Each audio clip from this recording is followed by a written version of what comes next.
ስለዚህ እንተ አክገብር نمجمر زأكل حنتي حتو زحتى كانت حنتي ميني تهيبكا نزي كاتاتلنا زلو سب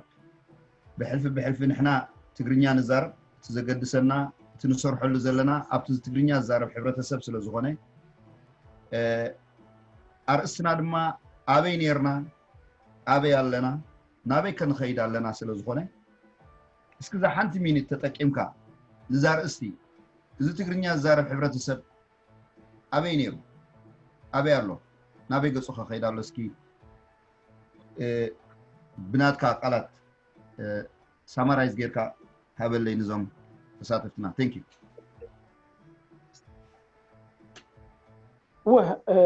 ابي نورو نابي خيد على صبو حتى عندي انا بوغني تي استبت خفت لي راينا خلينا ناديو زلنا مالت انتايو ابي كبرتاتن مالت كابت نوبر وጪው ኣብ አንቶ እንታይ ለካ ነረ መስለካ ኣብ ገምገም ናይ ጥፍኣት እዩ ዘሎ ዝብል ኣብዚ ሰዓት እዚ ኣበ ይኖሩ ዝብል ግን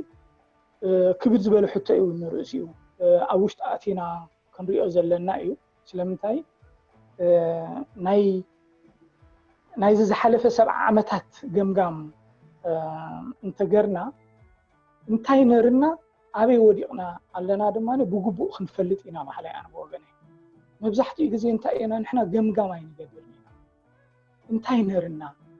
ከመይ ንነብር ነርና እንታይ ይጎድልና ኣብዚ ዘብፅሓና እንታይ ኢልካሲ ድሕር ገምጋም ዘይትገብር ተኾንካ ንድሕሪት ምልስ ኢልካ ድሕር ዘይትርኢ ተኾንካ ኩሉ ግዜ ናብ ጥፍኣት ኢኻ ትኸይድ ስለዚ ንሕና መብዛሕትኡ እዋን እንታይ እዩ ዝጎድለና ገምጋም ናይ ዝሓለፍናዮ ዘይምግባር እዩ ማለት ስለዚ ኣበየናይ መድረኽ ኢና መፅቡቕ ነርና ክብል ተኾይነ ካብ መግዛእቲ ናብ መግዛእቲ እዩ እቲ ህዝቢ ስታይ ክኸይድ ፀኒሑ ብሓፈሽኡ ግን ኣብቲ ፖለቲካ ድማ ንብዙሕ ከኣቱ ይደሊ ስለምንታይ ንዓና ናብ ዘውደቐና ጉዳያት ሩዲ እዩ ማለት እዩ ኩላህና ንፈልጦ ኢና ብዝያዳ ናይቲ ሰላምን ናይቲ ፅቡቕን ክነዘንቱ ተኾይና ግን ብዙሕ ዝዝንቶ ኣሎ ማለት እዩ ብዙሕ ዝዝንቶ ብዙሕ ኣሎ ክንምለሶ ዝግባአና ማለት እዩ እንታይ ይሓስብ አንተ ወይ ፀኒሕስ ኣነ መቸም ድዒ ቀደም ምናልባት ተወሊደ ተኽውለድ ንብል ሓንሳብ ሓንቲ ግጥሚ ናይ ቀደም ግጥሚ ወይ ናይ ኮነትን መልቀስ እዮም ገሮም ኣቦና ነጋሽ ሳግላ ዝበሃሉ ሓደ እሙን ዓስከር ራእሲ ስዩም መንገሻ ዝነበሩ ቀነጅማት ተላ ገብረ ጻድቕ ኮኸባ ይዓዶም ምስ ሞቱሲ ንትግራይ ክሳብ መቐለ መርድ ኸይዱ ቅበሩና ተባሂሉ ነው ስለዚ መቐለ ስለዝደንጎይ ግን እቲ ሓመድ በተፈጺሙ ዳርጋ ጽንዓት ሃብኩም እንዳተባሃለ መቐለ ደው ኣይመጹን እዮም ኢሎም ዳርጋ ተስፋ ቆሪጾም መቐለ ሓራማት ብመልኦም ደበኽ ብሉ ማለት እዩ ሕጂ እንታይ ውጁ ቦና ነጋሽ ሳግላ እንታይ ውጁ ኩልኩም ኣብቲ ዘለኹም ወጠጠው ወሊሎም ካልኣይ መልቀስ ገብሩ ማለት እዩ ሕጂ ሰሚዕኹም ዶ ጎይታና ቀነጅማት መቐለ ከዓ ኣርኪቦም ምስ ሓራማት ዓጋመ ቀቢሮም ምስ ሓራማት ኣውላዕሎ መጽኹም ምስ ሓራማት ሓጽቡን ቀቢሮም ምስ ሓራማት አንቱም ወድ ኣርዙ ወትሩ ሹማት አንቱም ወድ በሳይ ወትሩ ሹማት ኣልጋኹም መደገፍ ድኹማት ብርቱ ሓድጎም ከም ሓያል ክራማት እንትርፍ ጻዕዳ ጣፍ ሙሉእ ሌማት እንትርፍ ጽሩይ ጠስሚ ሓሊም ለማት ጉቦ ዘይጣዓሙ ቅጫ ጸልማት ዘየሎ ኮይኑ እምበር ፈውስ ምሟት ጃንሆይ መሓለፈልኩም እንተላማት ኢሎም ኣልቂሶም ማለት እዩ ሕጂ እዚ እቲ ንቡር ይነሩ እቲ ንቡር ሲኢና የለና ማለት እዩ እቲ መውስቦ እቲ ቅበሩና እቲ ምንብፅሕ ስለዚ إذا حجي نبوري لا أنا يقول صو مالتي ما تصيروا أنتوا إلى حسب أصل لازم نورك نايزي لبا ما تبوتات ما كل جزء لازم منه مالتي سلازي أنت أبي إنا دلنا نحنا أبتنوبري لنا مالتي أبتسلمات لنا ناب برهان جن نابتنوبر كن ملص جن كنت عرال لنا أبي ينورو الكاجن قفيح زخون أرستي قفيح تنتان زدلي سلازي بزي أوسدع زي نبور ينورو سلازي قبرنا خمسو كن قبرهم كن كيد كن واسب زي دوب مستخفته رئينا إنا تهزب مالتي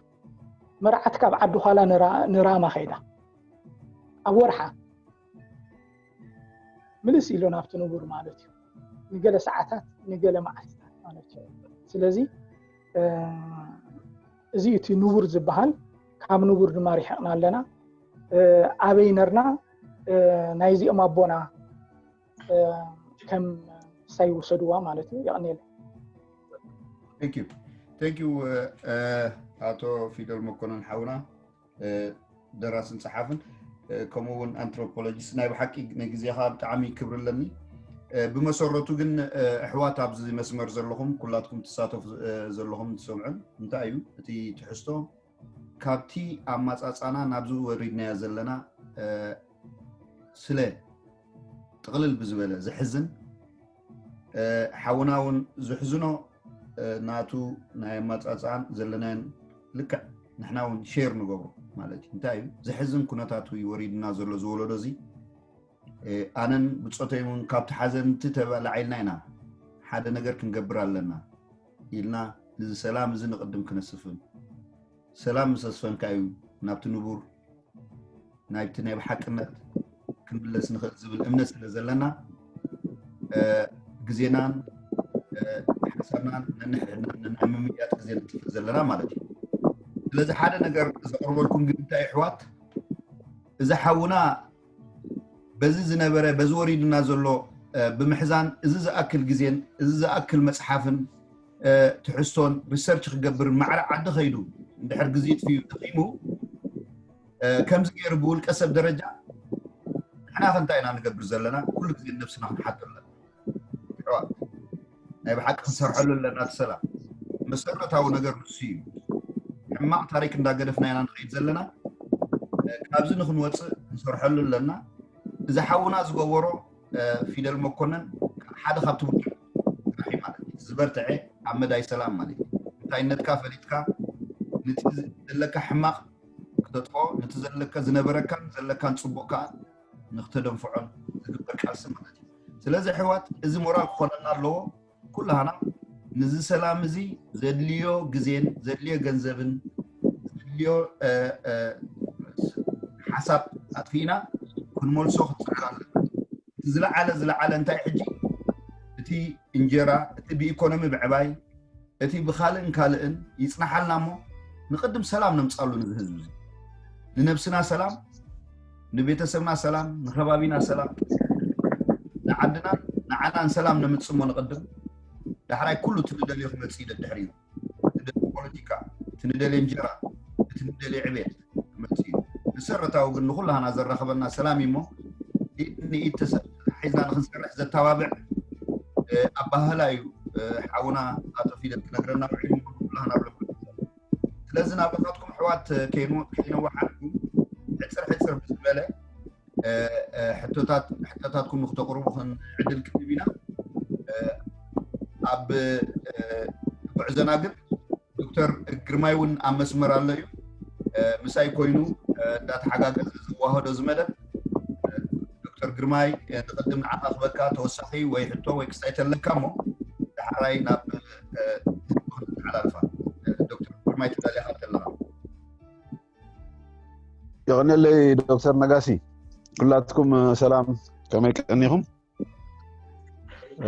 نعطف فيدلون سلام تقرب بتعمي المسكن مهراو زخونه مصنعات زحاوسه مبرخ خسو الناس لازم خالك لازم فقدك بصراحه ما كنا كراكتو تمهرت ينيرو እና ንኩላትና ግዜ ብዙሕ ከይጥፋአልኩም ሕቶታት እውን ክህልወኒ ይኽእል እዩ እና ናብቲ ዝቕፅል መደብ እንተኸድና ፅቡቅ ይመስለኒ ዶክተር ነጋሲ ይቐኒየለይ alright thank you doctor bar ናይ ቀዳማይ ዕድል ፊቸሪንግ ደጎ ክብ አቶ ፊቸሪንግ ደጎ ይቐኒየልና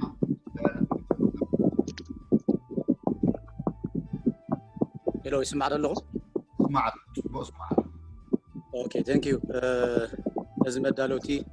ነዚ መደብ ዝዘዳለኹም ብጣዕሚ ክብሪ ይግባአኩም ማለት እዩ ከም ዝኣመሰለ ምይጥ ስለዝዓደምኩምና ድማ ነመስግን ማለት እዩ ያው ዓበይኩም ነገር ይዝግበር ዘሎ ማለት እዩ ስለዚ አቶ ፊደሉን ከምኡ ኣውሎ ደኽብሎ ማለት እዩ ኣውሎ ምኻል እኳ ክንደይ ኸይድ ክብሎ በዓል ፊደል እናኻለው ኸኣሎ ልቢ ዘለዎ የስተውዕሎ እቲ መጽሓፍ ገዚእና ፍልጠት ንካፈሎ ወይ ደሓን صدق اوكي تعودت ولا تعودت حبيبي صدق عم بصحسه يا بتعامل دس يزبلنا ناي اولو اقلالصا هو موسي انا تግራዋይ ገሊኦም ትግራዋይ ይብሉኒ ገሊኦም ኢትዮጵያዊ ይብሉኒ ገሊኦም አጋመ ይብሉኒ ገሊኦም ድማ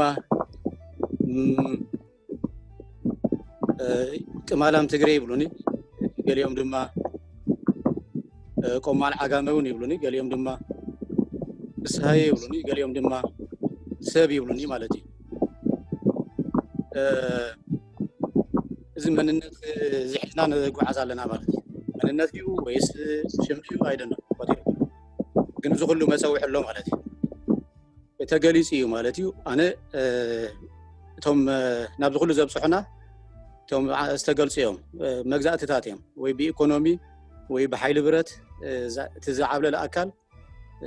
ነቲ ዝደኸመ ከም ድላይ ገይሩ ሽም ክህቦ ክኢሉ ማለት እዩ ብፍላይ ከምቲ ዝተገልጸ ናይ ጣልያንን ናይ ኢትዮጵያን መግዛእቲ ናብዚ ሁሉ እትዩና ማለት እዩ በመሓርኛ እውን አንተ ጠቂሰልኩም ሶኢለይኩም ኩንታ ቅማላም ትግሬ ዝበልኩዋ بحد وجن بيكون تتصرف زلوا مالته سلازي نمتاي حدا تجراوي كم زخلو شم تلتي فلو تزنبر استتقص تاريخ كله بتلحل زخونه تاريخ اب زخونه اوان ناب تحت سلازو ورده اتي اب تجراي زبال كباب زلو حبرتسب ياو ايدو زهاول اوان سلاز تفتره اتشمات كله فطر تخايلو مالتي تحد معبل زخونه تحد حيال زخونه تحد بتكنولوجي بقلن نقدم زخده كمي كم زخده ياو ناي بعل تاريخ الله عندي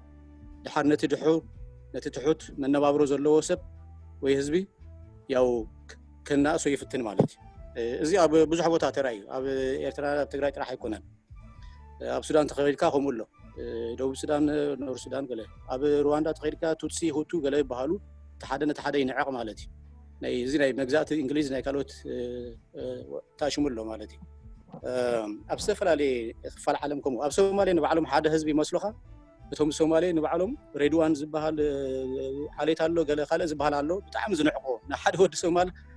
ከምኡ ጌርካ ትንዕቆ ማለት እዩ ይዋ በቃ ከምዚ ታሽሙም ከም ጓሓፍዮም ዝሪእዎም ነቶም ዓሌት እትዮም ማለት እዩ አቡ አይመስለካን ግን ነው ኣብ ብዙሕ ቦታ ዘሎ ነገር እዩ ማለት ግን አባና ድማ ንምታይ ከምኡ ቢእሱ ያው በር ከም ዝተገልጸ ሓጋ መጽርፍ ይኮናን ሽም ቦታ ገለ ክንብል ንኸሊና ስለዚህ እዞም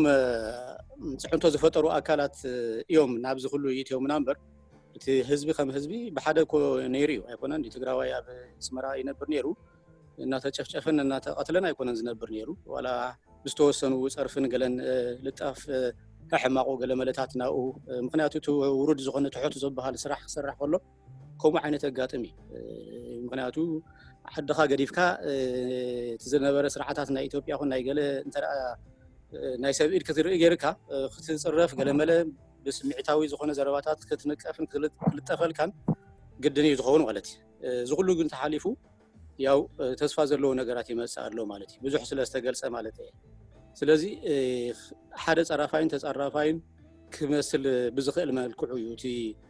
ዓጋመ ዝብል ቃል ዘብል ዘሎ ማለት እዩ ዝግለጽ ማለት እዩ እሞ ንሕና እንታይ ኢና ክንገብር ዝግባአና ታሪክ ከምዚ ዓይነት ገይሩ ክቐርብ ከሎ ከም በዓል ፊደል ዝፀሓፍዎ ዓቢ ቁም ነገር እዩ ኣሜሪካውያን ታሪኮም ኮፍ እዮም ዘብልዋ ኣብ ልዕሊ ጸለምቲ ዝገበርዎ ግፍዒ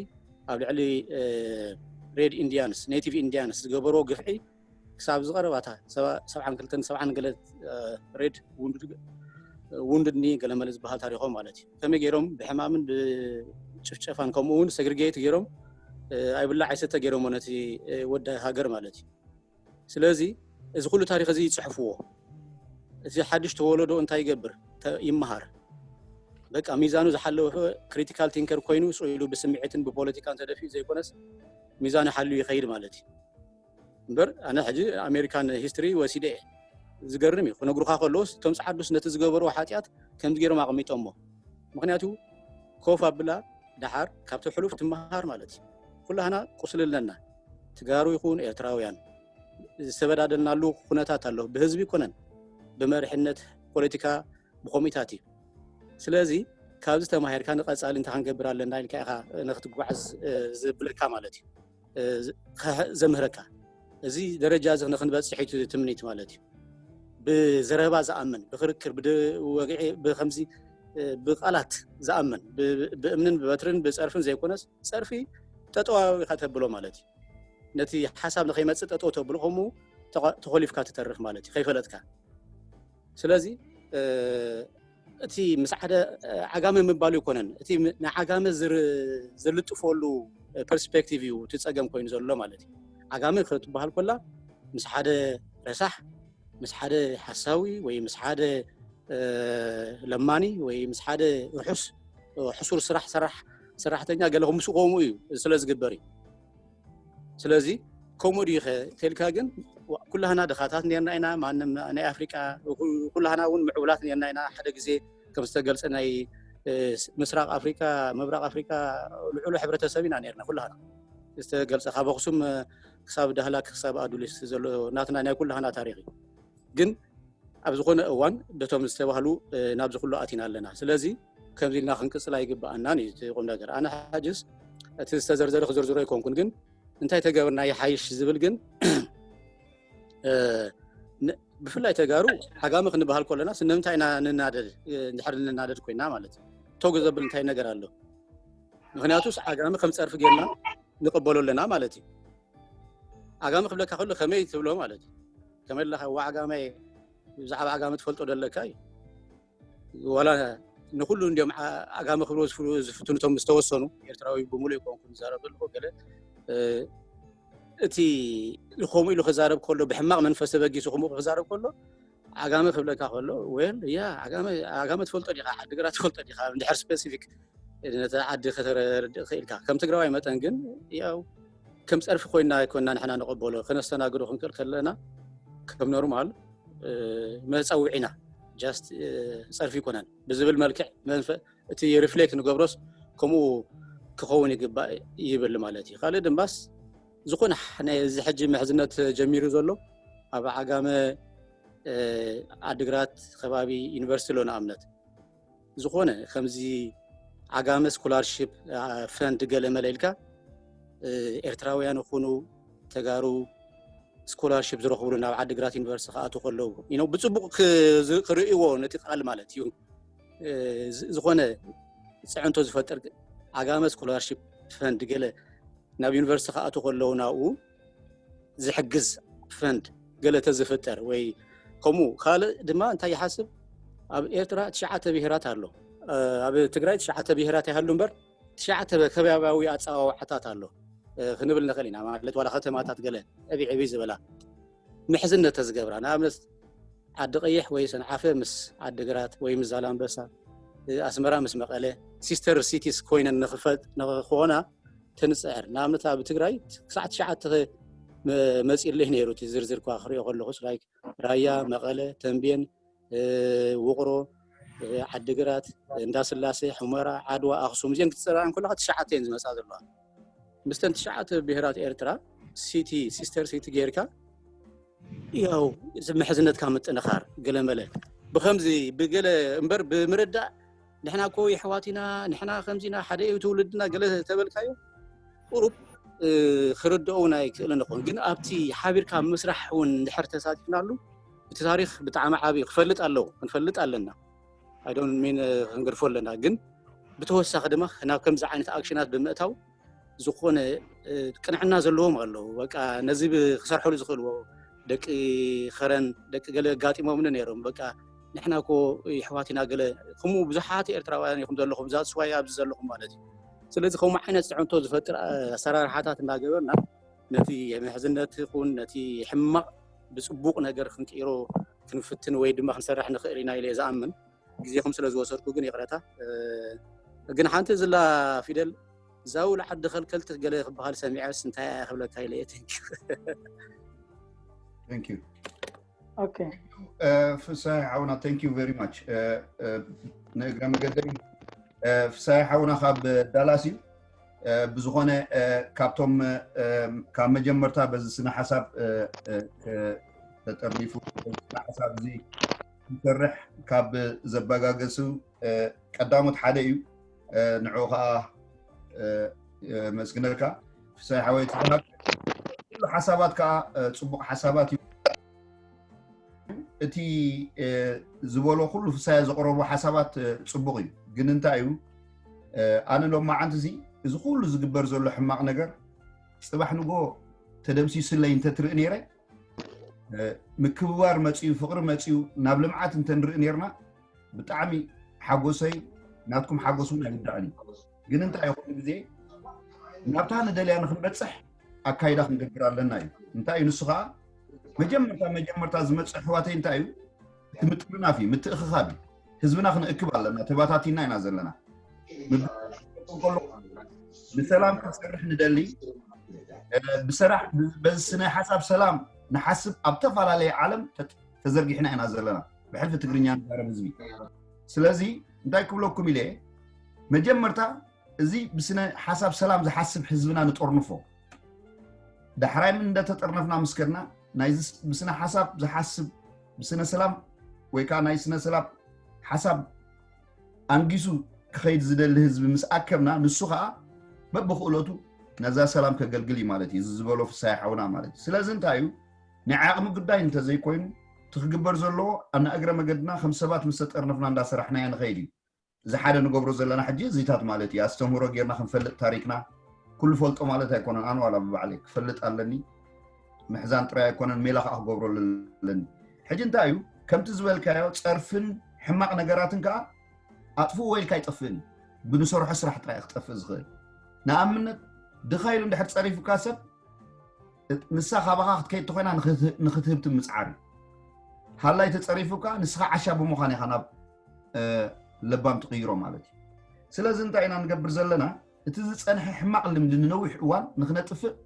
ቀስ እንዳበልና ከዓ ንሕና በብቁሩብ ካብ ምስትምሃር ጀሚርና ብተግባር ስራሓት እንዳሰራሕና ከምዚ ፍሳይ ዝበሉ ሓውና ሓደ መዓልቲ ተስፋ ንገብር ሰባት ኣብ ዓዲ ግራት ከይዶም ኣብ ዓዲ ዓጋመ ከይዶም እቲ ዝድለ ቁም ነገር እቲ ዝድለ ባህሊ እቲ ዝድለ ትምህርቲ ኣብኡ ከይዶም ምስ ረኸቡ ትሽምል ወጥ ማለት እዩ ሓቂ ፅቡቕ ስትራቴጂ እዩ ናብኡ ክንበፅሕ ግን ኣሕዋት ተተሓሒዝና ካብ ሕጂ እንዳሰራሕና እንዳተጠርነፍና እንዳወሰኽና ክንከይድ ኣለና እቲ ዝግባእ ጉልበትን ገንዘብን ክነወፍረሉ ኣለና ብሪጅ ክንገብረሉ ኣለና ሰላም እዚ ተፈናጢሕካ ተባታቲንካ ስለ ዘይከውን ማለት እዩ ሞ ፅቡቕ ሓሳብ እዩ ንእግረ መገደይ እቲ ኢድኒ ኢድ ምትሕሓዝ ክንቅፅሎ ኣለና እዚ ስራሓት እዚ ከዓ ክስራሕ ኣለዎ እንታይ እዩ ንሱ ከዓ ስትራቴጂክ ፕላን እንዳገበርና ቀዳምነታትና ሰራሪዕና ሰላም ከምፅእ ዝኽእል ስራሕ እንዳሰራሕና መንጎ ትግርኛ ዛረብ ሕብረተሰብ ንኸይድ ኣለና ብዝኾነ ክሳዕ ሕጂ ብዝግበር ዘሎ ብጣዕሚ የሕጉስ ኣብዚ ጥርናፈ ዘለው ኩላህና እውን ብጣዕሚ ኢና ሕጉሳት ብጣዕሚ ሕጉሳት ዝገብረና ነገር እንታይ እዩ እቲ ንደልዮ ዓላማ ሃሪምና ዘይኮነስ ንኸይድ ኣለና ንምዕብል ኣለና ሕዋትና ንጥርንፍ ኣለና ስራሓት ከዓ በብቁሩብ እንዳሰራሕና ፕሮግረስ ንገብር ኣለና ኣብቲ ደስቲኔሽን በፂሕና ዘይኮነስ ፕሮግረስ ዝግበር ስለ ዘሎ ሕጉሳት ኢና እሞ ከምቲ ዝበልኩኹም በዓል ፊደል ሓውና ፊደል መኮነን ንኣብነት ቅድሚ 3 ወርሒ ብዝጥርናፈ ይነበረ እዚ ዝመስል ሓውና እዚ ዝመስል ንሰላም ዝሰርሕ ሰብ ኣብዚ ጥርናፈ ይነበረን ብፀጉዑ በይኑ ፅዕር ነይሩ ንሕና ከዓ ብፀግዕና በይንና ንፅዕር ነርና اب هالاند لو حواتنا تقارن إيرتران نسيو عاتش دي ساعات بينهم يصرح نيرو جن ببينها خوين كازمت نجار سلا زي كونزي سنة حساب السلام بعالم درجات تقريبنا ونصرح سلا زلنا ناي ولكي سمعتنا الجسنا ناي بجلنا سمعتنا الجسنا كمون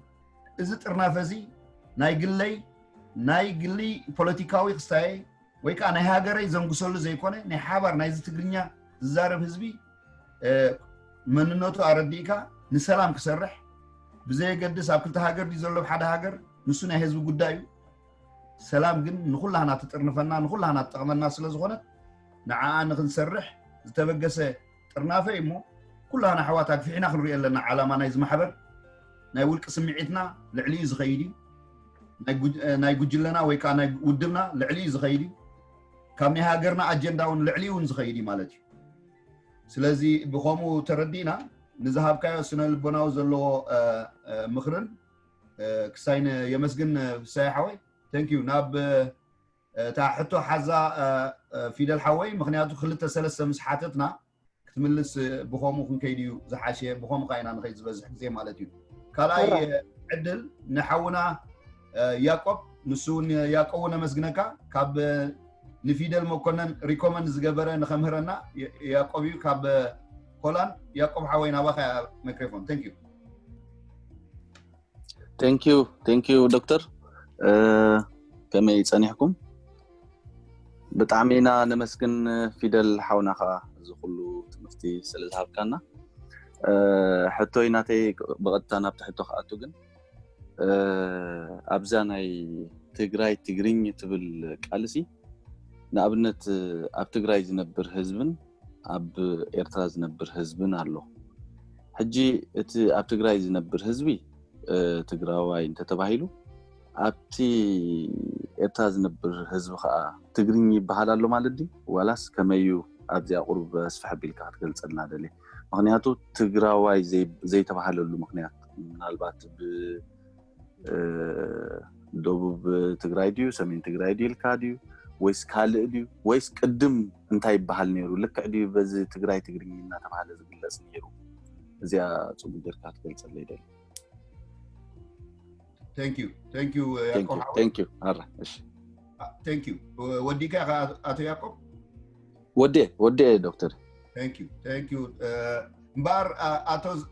Zak. Ato Zak حتى دحراي ددحريو ناباخا فيدل حويك ملسا. سلام يسمع لهم. سمع له. حراي نقاسي بقدامنا نسي محبر السلام خمسة عينات تاريخ ناتنا فريتنا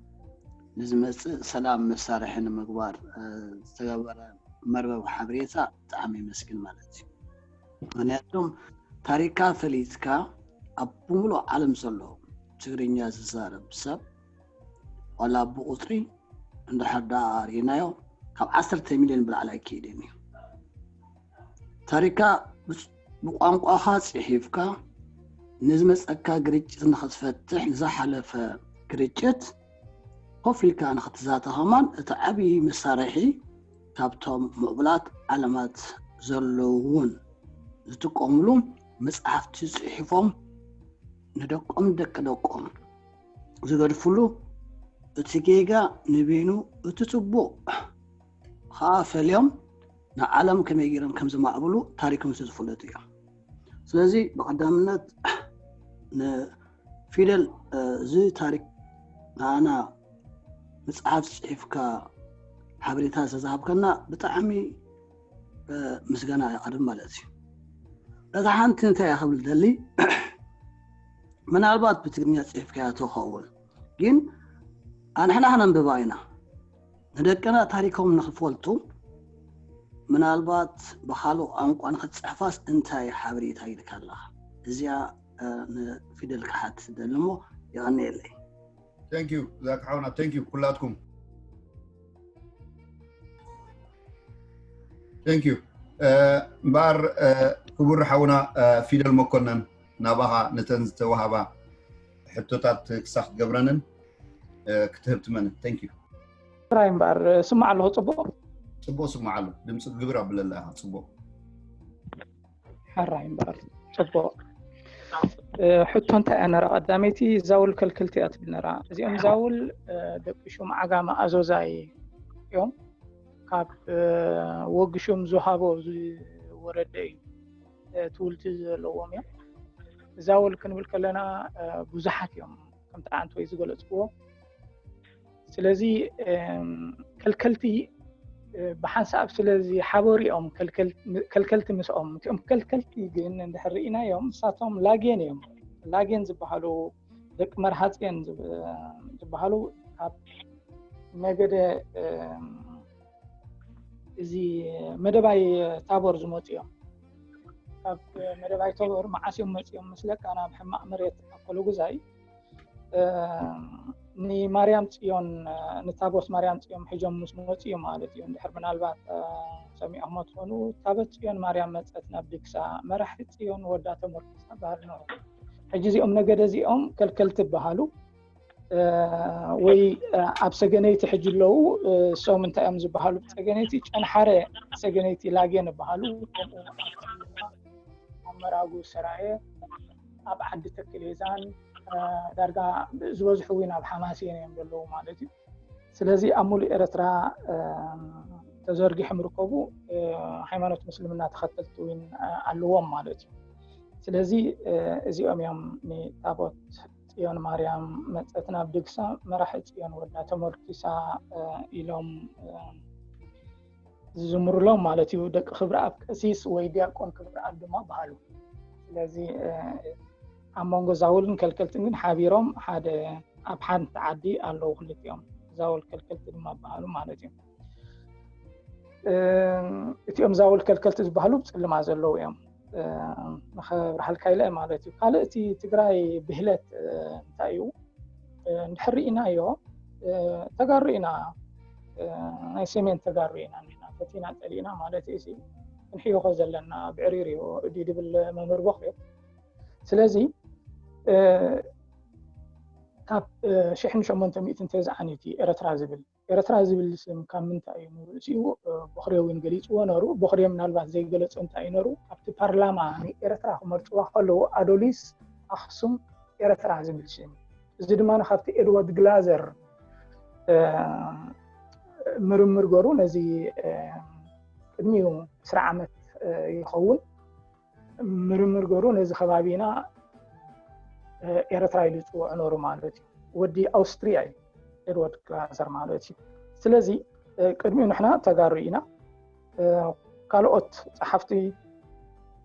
በነር ሙዚንገር ዊ ካብ ሳሕል ክሓስቦ ከለኹ ብላብ ሳሕል ክበጽሕ ምስ ከደ ዑደት ማለት እዩ በነር ሙዚንገር ክሓስቦ ከለኹ እዚኦም ትግርኛ ተዛረብቲ ተጋሩ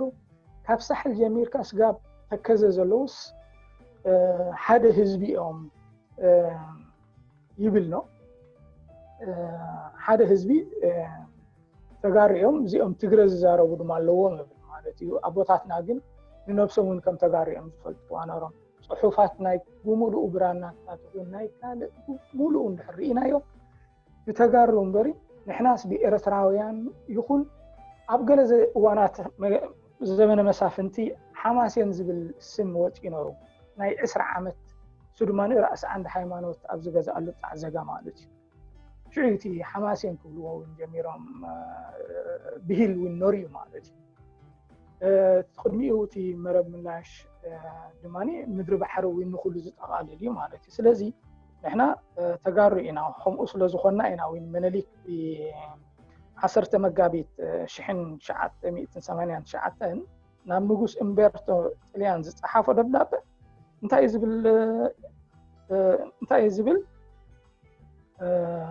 በስዕብ ቃላት እዩ ነቲ ተጋሩ ምዃና ዊን ዝገልጾ ግርማውነትኩም ዳይብሎ ግርማውነትኩም ብሎ ነቲ ኣባጽዕ ዘሎ ጀነራል ነቲኦም ኣባጽዕ ዘለዉ ጀነራላትኩም ዘረባ ተጋሩ ምሳኹም ዘለዉ ከይሰምዑ ነስመራ ብጽኑዕ ዊን ዓሪድኩም ሓዝዋ ነቲኦም ተጋሩ ምሳይ ዘለዉ ትንክስ ከይብሉ ከይሓብሩ ባዕለይ ክከላኸለልኩም ይብል ማለት እዩ እግዚአብሔር ስልጣን ንዓይ ሂብኒ እዩ ኢጣልያ ብረት በሃብ እንድሕር ሓጊዛትኒ ነቲኦም ኣብ ደጎሉ ዝጥፍኡ ወተሃደር إيطاليا بعلي حنا كفدي لهم يد تدبدب خزرق حل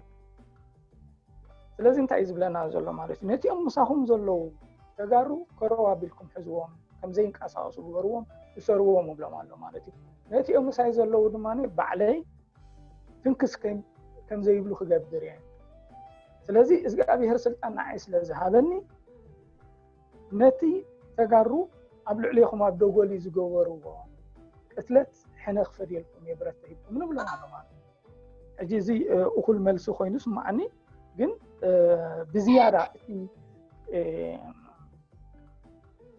ተጋሩ ዝብል ንርእሲ ካብቲ ልሳንና ዝወፅ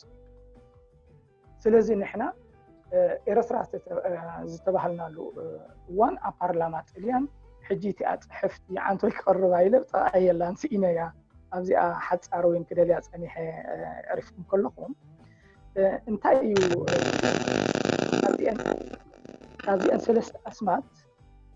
ካብዚአን ሰለስተ ኣስማት ኣዶሊስ ኣክሱም ኤርትራ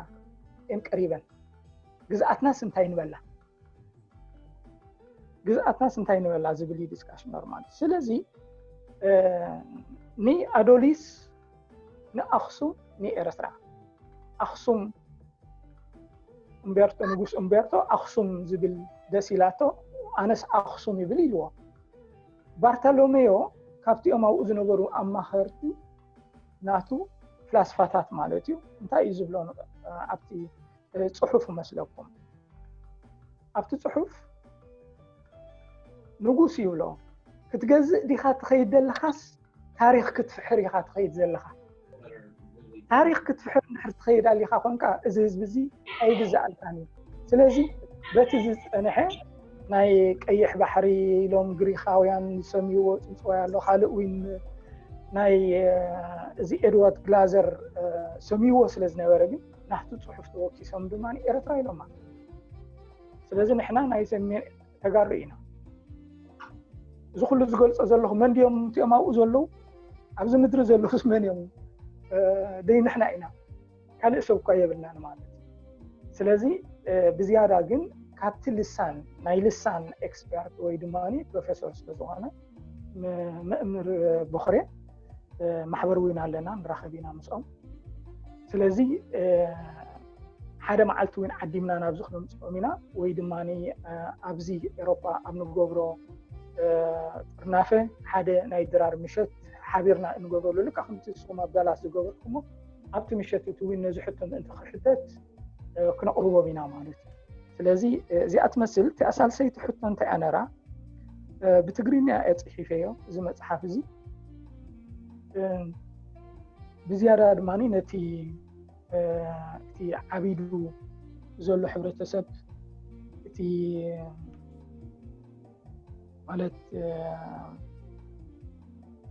ማለት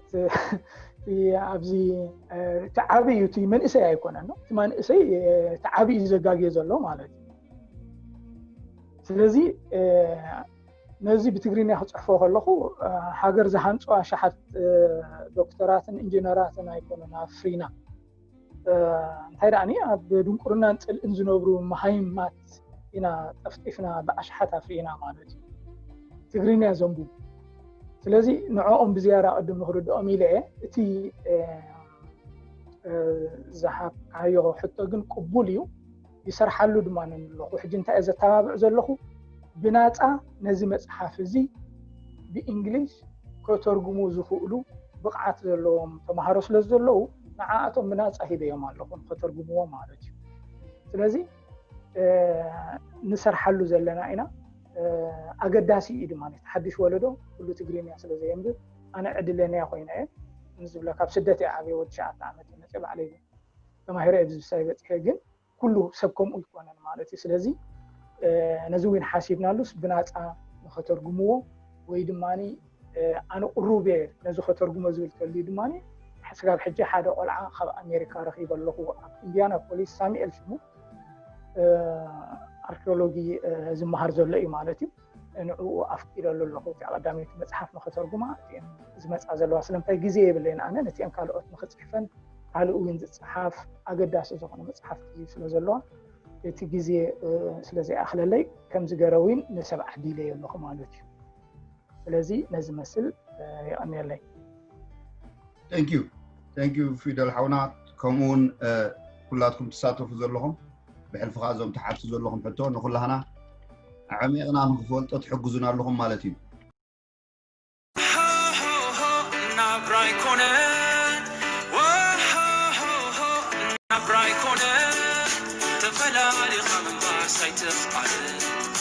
تفلالي خمبار سايتف قال نابراي كونه